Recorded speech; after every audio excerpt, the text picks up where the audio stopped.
amigos de Phoenix Mundi, una gran alegría, un placer estar juntos hoy y estamos acompañados por una invitada, realmente un honor tenerla con nosotros, que es la doctora Roxana Gardes. Hola Roxana, desde Buenos Aires, Argentina, ¿no? Hola, sí, muchísimas gracias por la invitación. Para mí es realmente un gusto. Empezamos un poco más tarde por los problemas técnicos que nunca faltan, Sí, bueno, pero un gusto estar.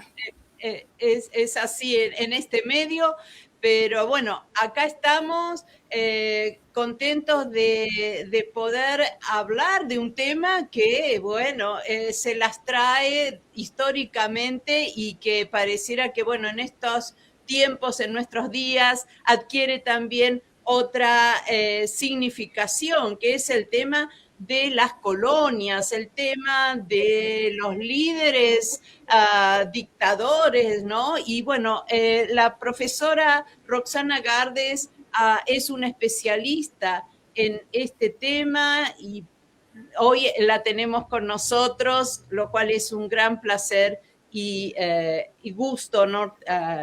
Contar con ella. Roxana, antes de presentarte con un poco toda tu trayectoria, te voy a hacer una preguntita como para ya irnos orientando, ¿no? en toda esta conversación. Y te pregunto, ¿cómo se inició tu interés por estudiar el mundo de las colonias? También en la infancia compartí la problemática de la colonia en el norte de Misiones y advertía la dificultad que tenían los colonos para integrarse y al mismo tiempo la distancia que había con los pobladores, de los pobladores del lugar para integrarse o para recibir a esos colonos.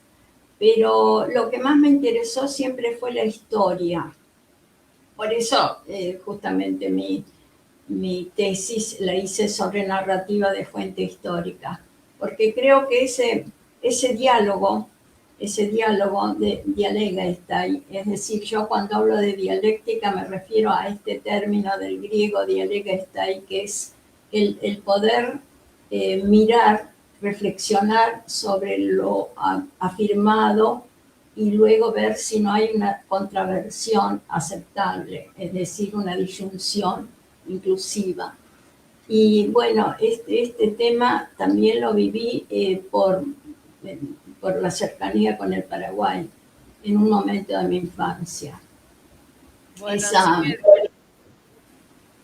de primera mano debemos recordar a nuestro público, que es variado y de distintas partes del mundo, que Misiones, en la provincia de Misiones en el noreste argentino, ¿no? Que tiene también conexión con la influencia paraguaya y brasileña. Exactamente, está entre los dos países, sí. Uh-huh. O sea, está dividida la provincia, está dividida hacia el este es más Paraguay y hacia el oeste es Brasil.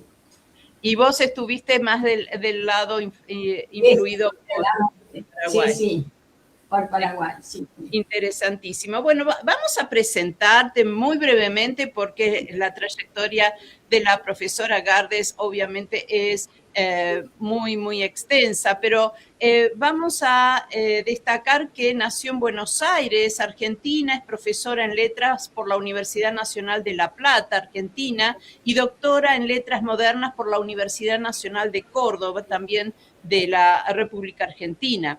Su tesis de doctorado, como mencionó recién la doctora Gardes, se basó en una investigación sobre procesos lógicos de recepción-comprensión, donde expuso particularidades sobre la recepción de la narrativa de fuente histórica.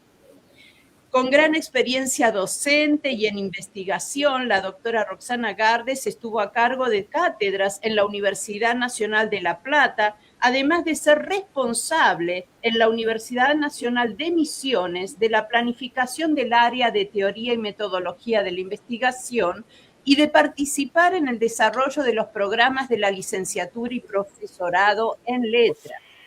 En paralelo, se desempeñó como profesora titular en las cátedras de Teoría de la Investigación, Metodología de la Investigación y Literatura del siglo XX en esa misma universidad. Cabe destacar que en la Pontificia Universidad Católica Argentina, Santa María de los Buenos Aires, en su Facultad de Filosofía y Letras, fue profesora titular en la Cátedra Metodología de la Investigación Literaria de la carrera de Letras. Y es en esta misma facultad donde también es profesora ordinaria y profesora consulta por designación del Consejo Superior desde 2017. La doctora Gardes ha dirigido numerosos grupos de investigación con sólido reconocimiento académico. En concordancia con esta actividad, ha ofrecido cursos y seminarios de posgrado sobre el proceso de investigación para el doctorado y maestría en letras en distintas universidades, así como diversas intervenciones académicas de distinguida responsabilidad. La doctora Gardes es autora del libro La recepción de la narrativa, de los modelos lecturales a una tipología, que fue publicado por la Universidad Nacional de Misiones, y Metodología para el estudio de la literatura regional. Esto es interesantísimo, ¿no? Que fue publicado por la editorial Vinci Guerra de Buenos Aires. Además, la doctora Gardes es autora de numerosísimos artículos y estudios en prestigiosas publicaciones nacionales e internacionales.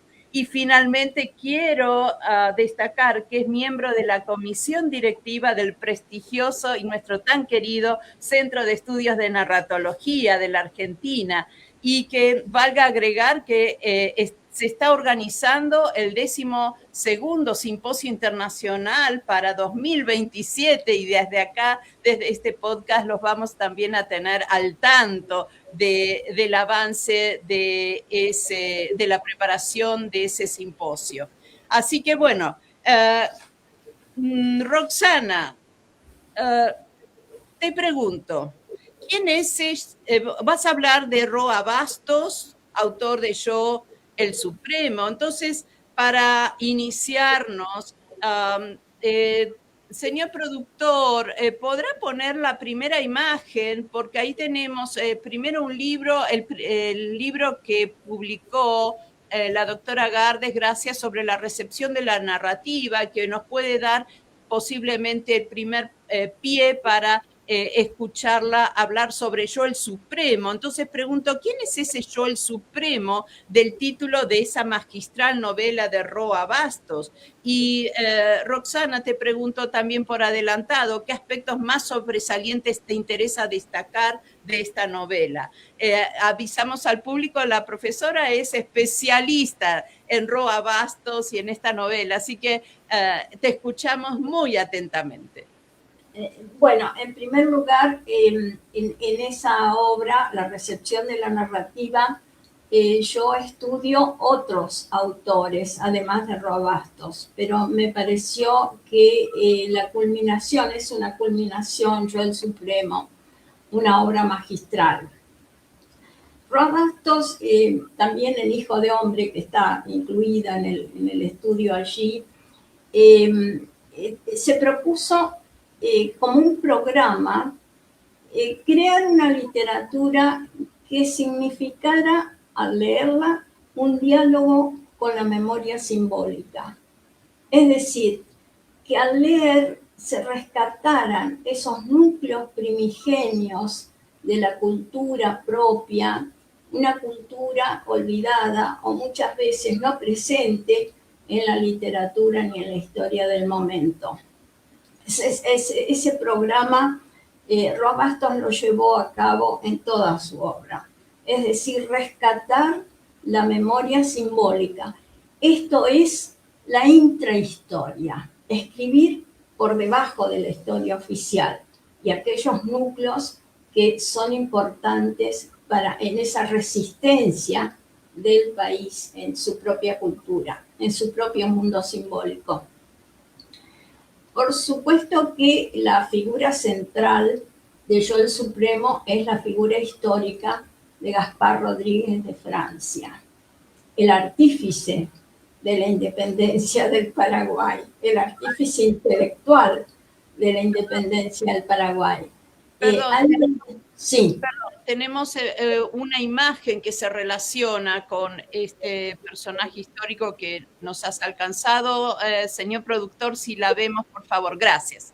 Sí, me interesó presentar esta imagen porque Gaspar Rodríguez de Francia escribía a los delegados del gobierno corrigiendo la sintaxis y el idioma y dando lecciones de moral constantemente. Por ejemplo, en realidad tengo que decir que él estuvo en los movimientos de independencia en 1811, formó parte del primer gobierno, que fue un triunvirato, del segundo, que fue una junta gubernativa, también del tercero, que fue un consulado, y luego en 1814 se lo designa dictador temporario, y en 1816 se lo designa dictador supremo, es decir, ya para hasta finalizar su vida. Por eso realmente fue una figura importantísima en el gobierno del Paraguay. Pero tenía una formación que se debió a la Universidad Jesuítica de Córdoba. 3 meses viajó para llegar a los 15 años a la universidad, por el río Paraguay, por el río Paraná y luego a caballo. Pero en el segundo año ya había aprobado todas las cátedras de lógica, de filosofía, de teología, y en el cuarto año ya tenía el título de doctor en teología. Y con esa formación tuvo un desempeño de una moral intachable.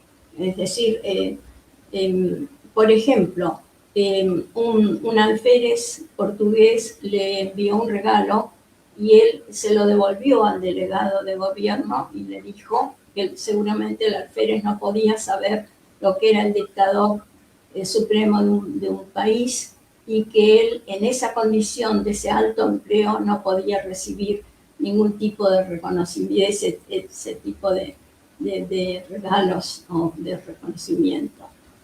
Además le aclaraba lo que es no se puede llamar causa común, dice un tráfico mercantil, porque los americanos llaman causa común a esa búsqueda de la independencia de todo poder extranjero. Fijémonos cómo clarificaba los conceptos. Bueno, Roa-Bastos crea su obra a partir de esta figura histórica, teniendo en cuenta toda la historiografía escrita, la de los comerciantes ingleses, los hermanos Robertson, por ejemplo, la de Longchamp, la de Carlyle, la de Demersay, y toda esa historiografía escrita, Roa-Bastos a esa historiografía le da una dimensión existencial, es decir, plantea el problema de la existencia. Y lo plantea elaborando el interior de una conciencia que está siempre en movimiento, reflexionando, en ese esquema de yo, él, que está en el título, y en ese vacío del yo y en ese proyecto del él, es decir, el llegar a ser un gobierno propio, distinto, en la búsqueda de la libertad.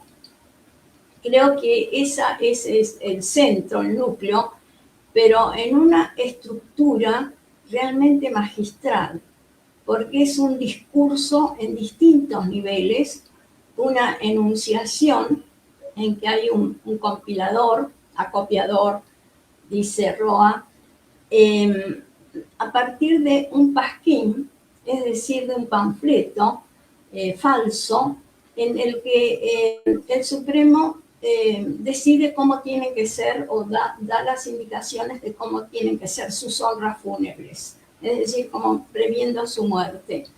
Y a partir de eso está la circular, toda la historiografía, pero llevada a la escritura del Supremo.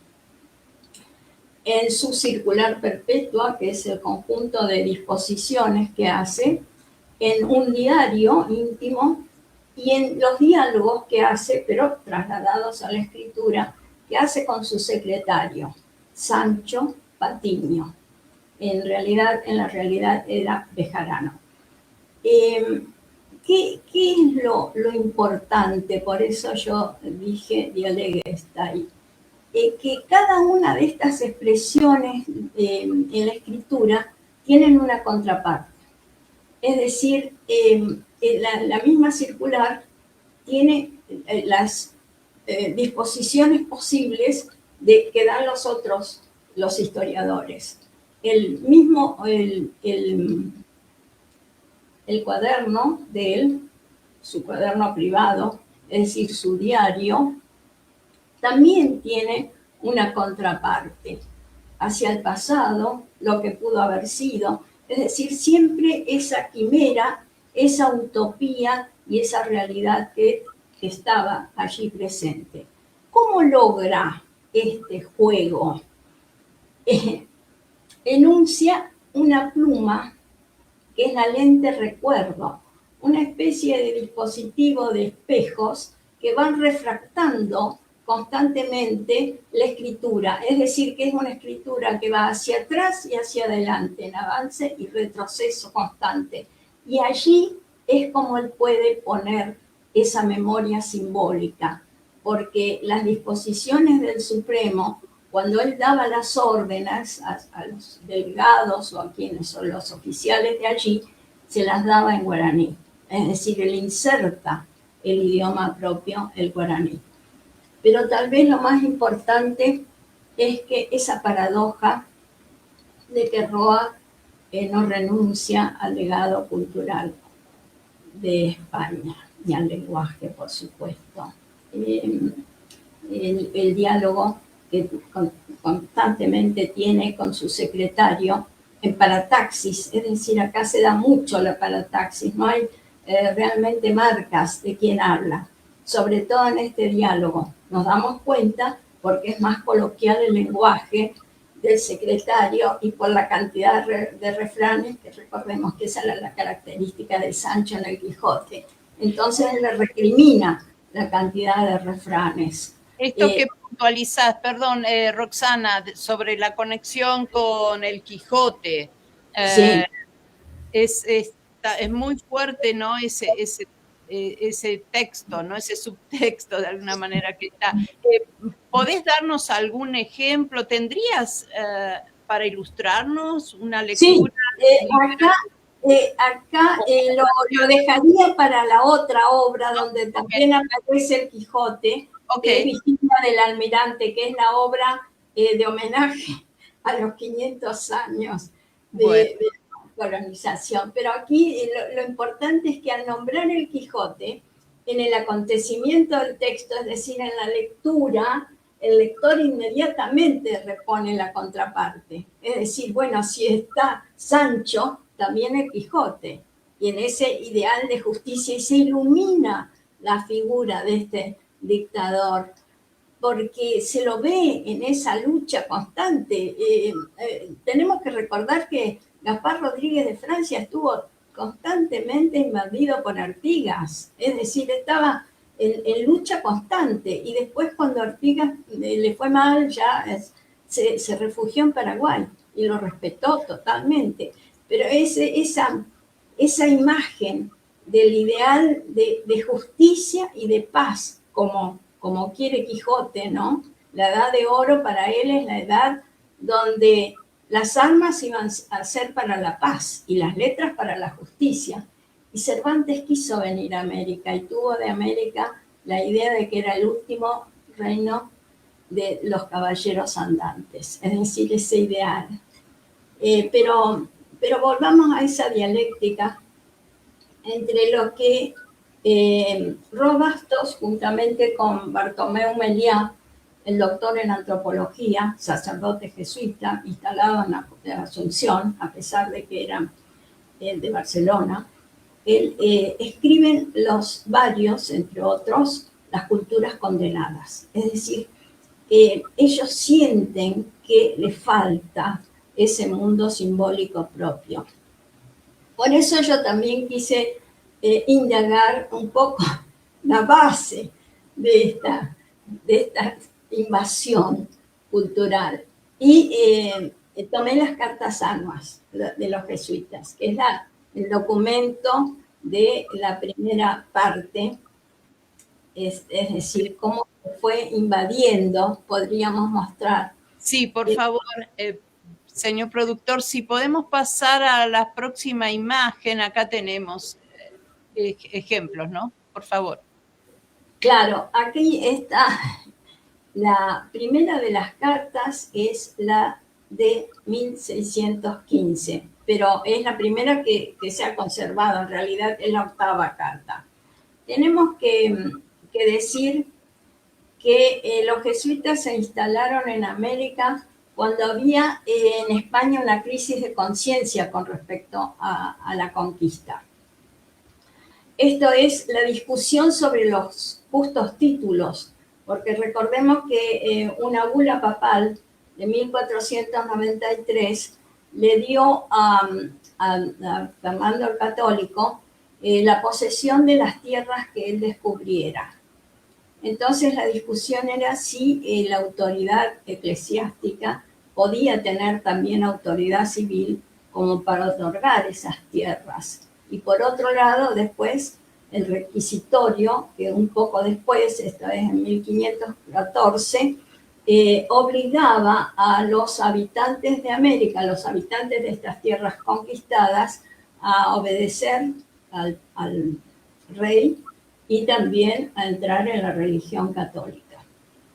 Esto se discutió, están las Cortes de Cádiz, sobre todo Francisco de Victoria, las universidades de Salamanca y Barcelona, y la Universidad de Salamanca fundamentalmente, y la de Alcalá de Henares. Eran las universidades donde se discutía si eran justos los títulos. Recordemos que hubo una aceptación de la conquista material porque se hablaba de la conquista espiritual, es decir, de fieles para la religión católica.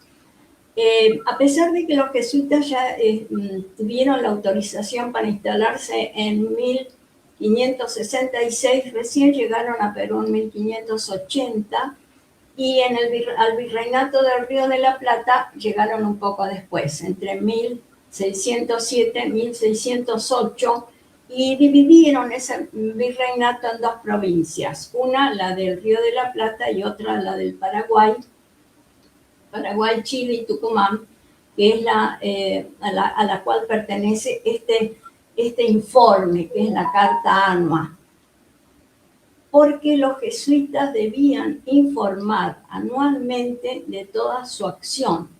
¿Y en qué consistía? Es una misión y luego reducción. La misión quiere decir llegar a convertir a los habitantes autóctonos a la religión católica y reunirlos en pueblos, que eran las reducciones.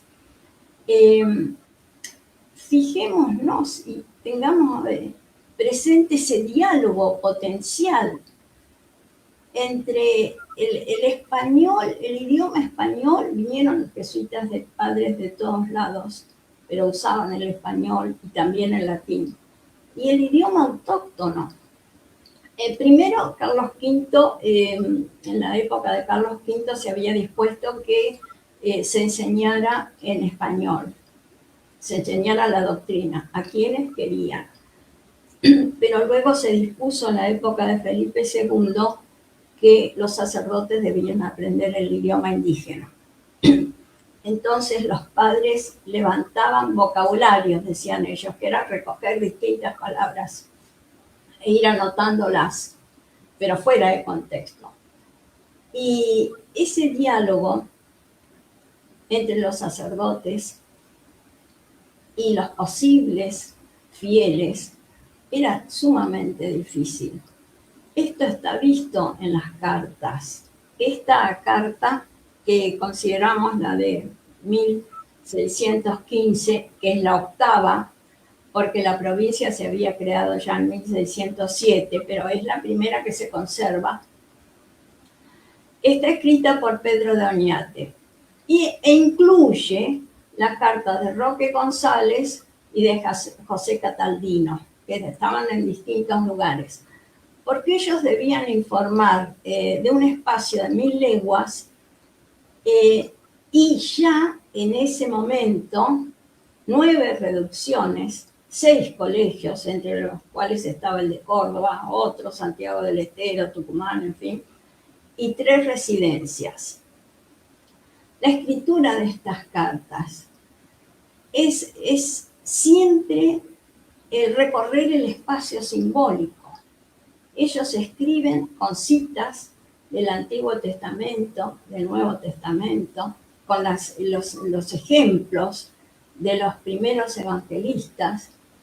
Es decir, ellos escriben y en ese espacio casi, y que recorren el espacio geográfico desde ese espacio simbólico, un espacio sumamente extenso, lleno de dificultades, el espacio geográfico, pero ellos cuando escriben se refieren al espacio geográfico como si fuera el espacio de la carta.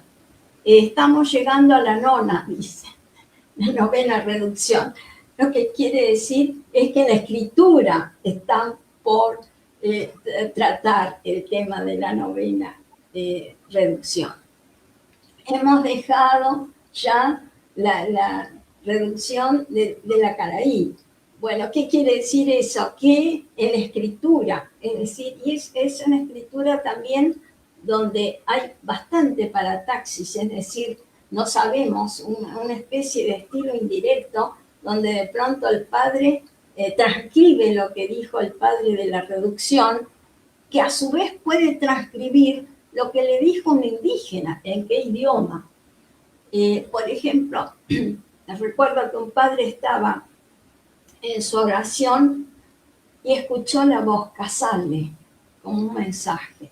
Entonces fue a hablar con el cacique que no quería llegar a la religión cristiana, y el cacique le dijo, diciéndome, estaba en un estado como fuera de mí, pero una virgen me habló. Y fijémonos nosotros esta enunciación dentro de la enunciación, y ahí la voz del cacique, ¿cómo llega? ¿En qué lenguaje habla el cacique? Entonces vemos que hay como un interpretar el pensamiento del cacique y pasarlo al mundo simbólico. Perdón, Roxana, un poco por el tiempo que disponemos, que es obviamente limitado, este aspecto de imposibilidad de realmente transmitir lo que estaría pasando por el lado, digamos, del otro lado, no europeo, ¿hay algún otro texto que pueda realmente, que nos haya llegado y que no esté escrito en su lengua original, que transmita en profundidad y que se pueda considerar como válido o no? Bueno, sí, es decir, acá yo lo que quería señalar es que aparte del recorte que se hace del lenguaje, por ejemplo, los topónimos, que son todos en lengua guaraní, están incluidos como referencia, es decir, como la señalización de un espacio que ellos iban recorriendo, pero están incluidos sin su significado, es decir, el significado lo tienen desde fuera de ellos mismos. ¿Por qué? Cada uno de estos, Paraná, Paraguay, Pará es mar en guaraní, entonces todos tienen cada uno un mito. Paraná es el cercano al mar, el Paraguay es el que se dirige, o sea, cada uno, Itaipú, Guaira, todos tienen un mito como un significado y están incluidos. Pero ¿cómo están incluidos? Como sin significado propio, y el significado lo tienen del término que es el término general y al cual están subordinados. Por ejemplo, misión del Guaira, reducción de Itapúa, reducción del Igay. ¿Se entiende? Es decir, se entiende cómo ya hay una invasión. Por supuesto que esta escritura también hace presente un espacio y un habitante, al padre general que está en Roma y que recibe estas informaciones, es decir, va a América, va existiendo así. Pero, perdón. Sí. Quería preguntar la conexión con la novela con Yo el Supremo. ¿Ha habido una reelaboración por parte de Roa en cierto tramo de la novela? ¿Es un sustrato de estas cartas? Sí, claro. Él siempre está tratando de incluir además tiene poesía en guaraní. Otro autor es Gilberto Ramírez Santa Cruz, un autor mucho más contemporáneo, también escribe en guaraní, escribe en español, pero también escribe en guaraní. Y hay textos que están en los dos idiomas. Por ejemplo, Ruiz de Montoya hizo un tesoro de la lengua guaraní, pero las palabras recortadas de su contexto, de su campo semántico, pierden el real significado. Así que como la consigna era levantar vocabularios, es decir, palabras aisladas, y allí pierde el campo semántico, se pierde el guaraní.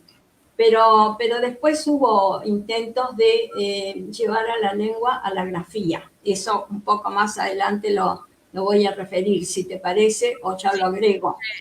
Sí, por favor, ahora, porque tengo una pregunta ya lista para vos. Bueno, lo que yo puse allí, una de las imágenes, un congreso realizado por el Centro de Estudios de Literatura y Civilización del Río de la Plata, el CELPSIR, cuya base estaba en la Universidad, en la Sorbonne de París.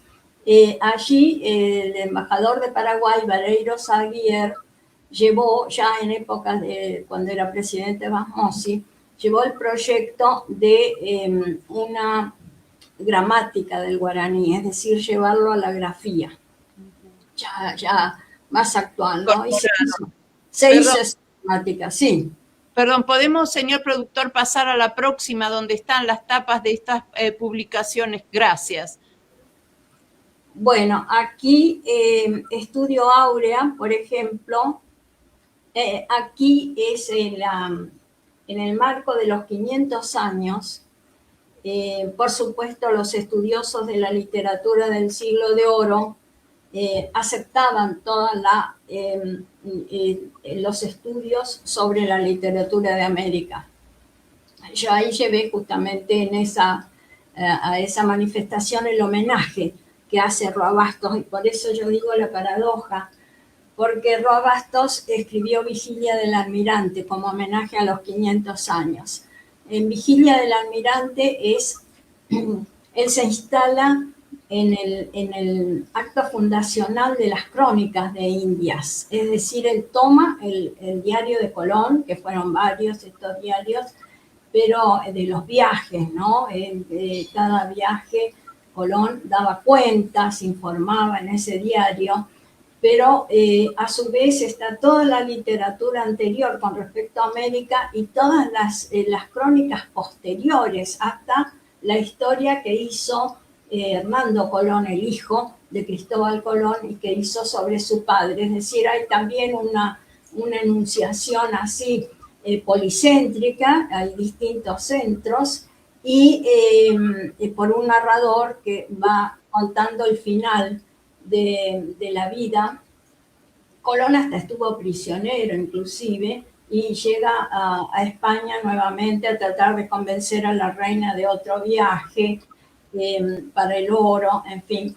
Pero Colón ahí renuncia a ese ego desmesurado de la hazaña, ¿no? De la hazaña de la conquista.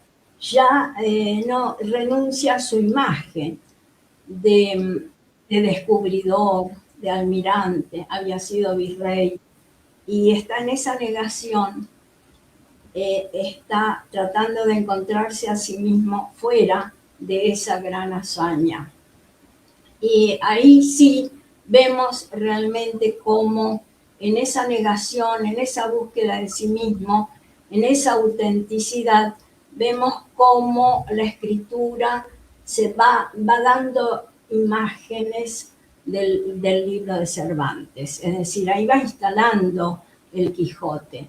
Lo va instalando gradual, pero abarcativamente. Y ahí sí podría leer algunos de los pasajes.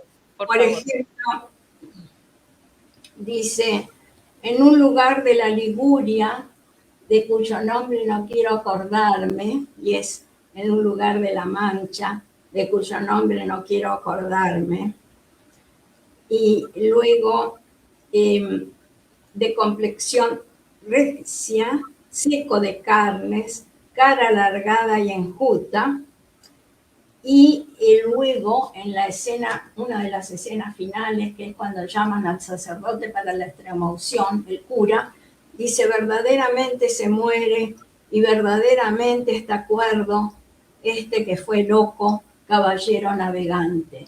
Y ahí están, rodeándolo, está el hijo Armando, está el hermano Diego Colón, está la sobrina y el ama, que nunca falta, como en la escena final del Quijote. Está también el barbero de la escena final del Quijote, pero es muy importante que está Bartolomé de las Casas, el seminarista entonces Bartolomé de las Casas.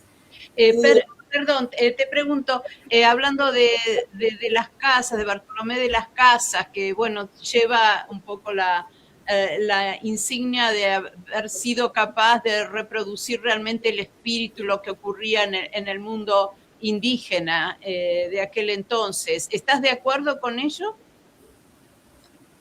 Bueno, ahora voy a aclarar por qué. ¿Cuál es la historia de Bartolomé de las Casas? Sí, sí.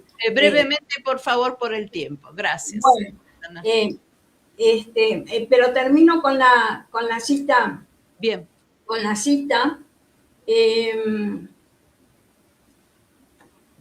Vámonos poco a poco, pues ya en los nidos de antaño no hay pájaros hogaño. Esto lo dice Colón en su último momento. Ni en mi cabeza vuelan ya los pájaros del mar tenebroso. Yo fui loco y muero cuerdo. Esto es el final, y él deja el testamento, ese que había hecho, lo destruye en el fuego y hace un nuevo testamento por el cual devuelve las tierras descubiertas. Ahí mismo, en ese congreso, se presentaron los trabajos con respecto a Bartolomé de las Casas, su brevísima relación de la destrucción de Indias y su historia de Indias. Y en realidad Bartolomé de las Casas lo que hace es tratar de aclarar desde una teoría, desde la teoría que tienen, por ejemplo, Dionisio de Halicarnaso o Diodoro Sículo, en que la divina providencia ha creado muchos pueblos y que les ha dado a todos la misma naturaleza. Y Bartolomé de las Casas, sobre todo, crea su historia contra algunas, como la de Fernández de Oviedo, por ejemplo, que despreciaban la capacidad del habitante de América. Y él dice que escribe su historia ya en el Renacimiento, con influencia de Cicerón, no recordemos a Erasmo, que él escribe su historia para hacer ver el error en que están algunos historiadores de España en no considerar que la gente habitante en estos países de América, en estos descubiertos, en las tierras descubiertas, no son capaces de virtud, no son capaces de doctrina. Eso es lo que él quiere, además de la explotación de las encomiendas, que no nos olvidemos que existió. Los jesuitas por eso también trabajaron en contra de esa explotación. Los jesuitas hicieron una gran tarea porque en las reducciones le enseñaban doctrina, pero les enseñaban a leer, a escribir, música, es decir, realmente una formación importantísima. Lo importante es que Roa Bastos, y esa es la paradoja, escribe este homenaje, pero en el legado de la cultura y del idioma, el lenguaje, que dio la más alta obra de la literatura universal de todos los tiempos. Es decir, siempre el Quijote. Y un poco para ir a redondear, si se quiere, lo que estás comentando, especialmente en conexión con Roa Bastos, y después pasar al otro autor que has seleccionado para nosotros, de Leclésio. Te pregunto, si hay si consideras que influyó esa figura de Rodríguez de Francia a través de Yo el Supremo, si influyó en la construcción de la identidad paraguaya posterior, o no necesariamente, ¿no? Estos líderes dictadores latinoamericanos a veces influyen, digamos, para siempre en la identidad o no. ¿Cómo lo consideras esto? Sí, sí, yo creo que influyó sobre todo en lo que fue la educación del Paraguay. Es decir, un país que se preocupó por la educación. Y en realidad se lo ve, se lo desprestigió después como dictador, pero él era muy estricto en su moral. Y por eso tal vez, y la responsabilidad de todo un pueblo y en la soledad que estaba. No nos engañemos, había también entre los mismos grupos hubo traiciones. Entonces es importante, pero influyó muchísimo. Algunos dicen ya, bueno, el pueblo se acostumbró a esta tiranía. No es, realmente sí, era rígido, pero después Paraguay sufrió muchísimas cosas, no solo la guerra de la Triple Alianza, que todos sabemos cómo la Argentina participó, creemos erradamente, porque quien se benefició fue Brasil, pero también después la guerra del Chaco. La guerra del Chaco contra Bolivia, y Paraguay perdió muchísimas tierras con Brasil en la guerra de la Triple Alianza y luego con Bolivia en la guerra del Chaco. Hijo de hombre se refiere justamente a esas participantes de la guerra del Chaco. Quedó totalmente despoblado, pero el ideal moral sí quedó de Rodríguez de Francia. Lo que pasa es que hay que estudiar la historia y esos escritos, por ejemplo, falta, creo, a todos nuestros países, inclusive a la Argentina, de conocer la historia. Claro, porque hoy por hoy es difícil pensar en un dictador con un sentido positivo, ¿no? En general hablando. Entonces, claro, lo trasladas históricamente en ese contexto que pudo tener una consecuencia o una influencia positiva en lo que es la identidad paraguaya. Sí, pero además que el término en ese momento, dictador, estábamos en búsqueda también de términos en ese momento. En el Paraguay se formó la primera república con José de Antequera, mucho antes. La revolución comunera, bueno, eso está también en el libro, pero sería muy largo explicarlo ahora.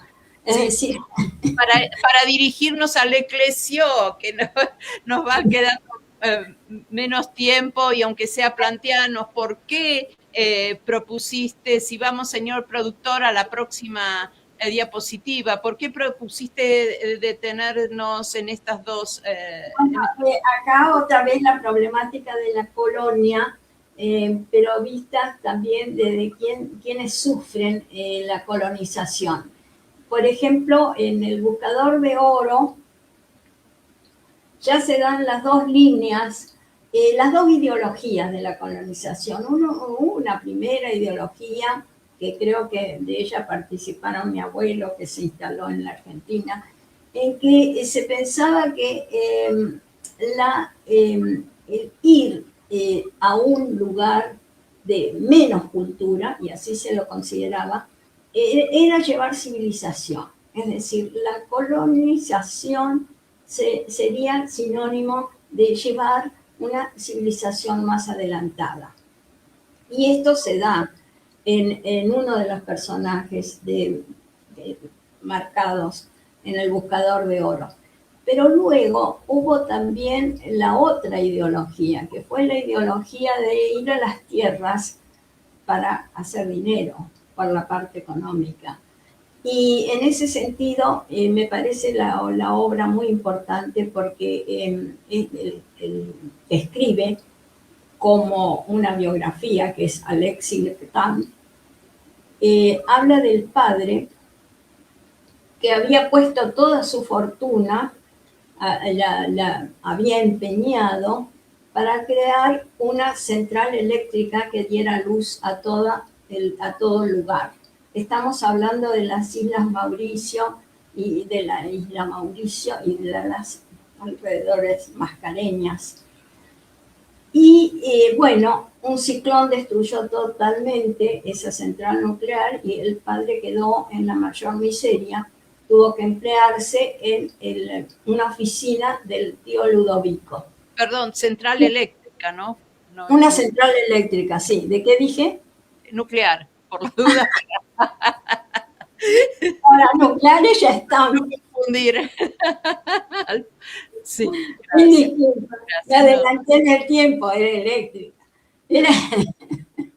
Por eso es aplicable a la actualidad. Así que... No, es que está justamente cuando escribe Viaje a Rodríguez, ahí está, ¿no?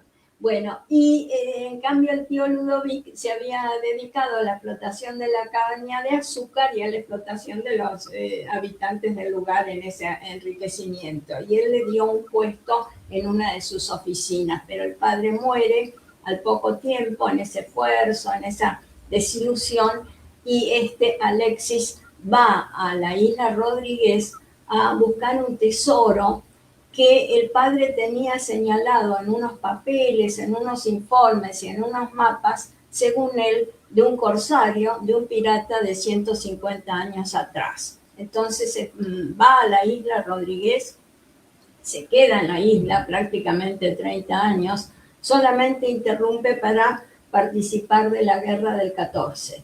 Estamos ubicándonos en una etapa del 1900 en adelante. Y bueno, no encuentra, por supuesto, el tesoro, pero se había instalado allí con una especie de carpa, en un paisaje realmente hermoso, y queda allí, pero cuando regresa es como que, bueno, ya niega sus propios sueños y en ese fracaso y ya se queda así.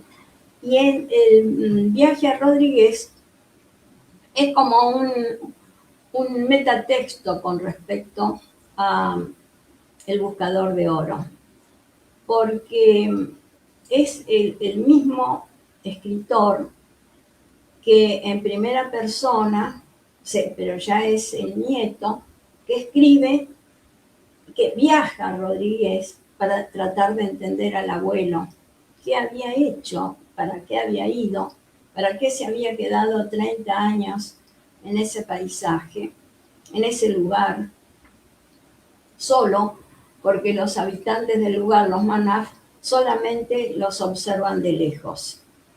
Y él se plantea que tal vez él lo que fue a buscar ahí, que había el abuelo que había participado en la guerra del 14, que había intuido el holocausto que seguía a esa guerra, fue allí tal vez para encontrar un mundo distinto, un mundo de una organización distinta y para instalarse allí con sus propios sueños, para saber quién era. Entonces hay pasajes hermosísimos de la novela, porque él dice que el abuelo iba atrás una imagen de sueños en el cielo, una imagen que está siempre presente, que es la de la nave Argos, es decir, la nave del Vellocino de Oro, la nave en que ya son buscaba. Voy a leer un pasajecito. Sí, como para redondear, por favor, Roxana, por el tiempo, porque ya tenemos que ir cerrando. Gracias. Bueno, sí, no, si ya es mucho, cierro, simplemente. Sí. Pero vamos al mito y a la dianoia del mito, es decir, el mito es la dianoia en movimiento, que es el núcleo central del pensamiento. ¿Qué quería Jasón? ¿Quién lo había investido de tal papel? ¿Quién le había arrojado fuera de sí mismo a ese navío de luz cuya popa no deja de avanzar por el cielo? Y él dice que la aventura de mi abuelo era eso, no la búsqueda del vellón de oro, ni la de los cristales de piedra, sino la huida de su propio destino y la búsqueda de sí mismo, lanzarse al mar, dirigirse hacia el horizonte, buscar el lugar de sueño, para saber quién era realmente.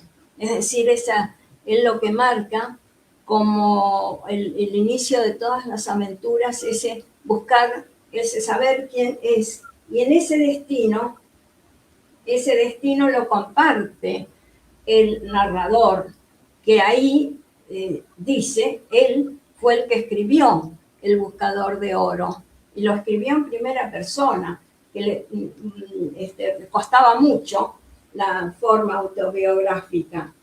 Pero ese antepasado, que es la historia también del autor, un antepasado de Bretaña, se había instalado en la isla Mauricio.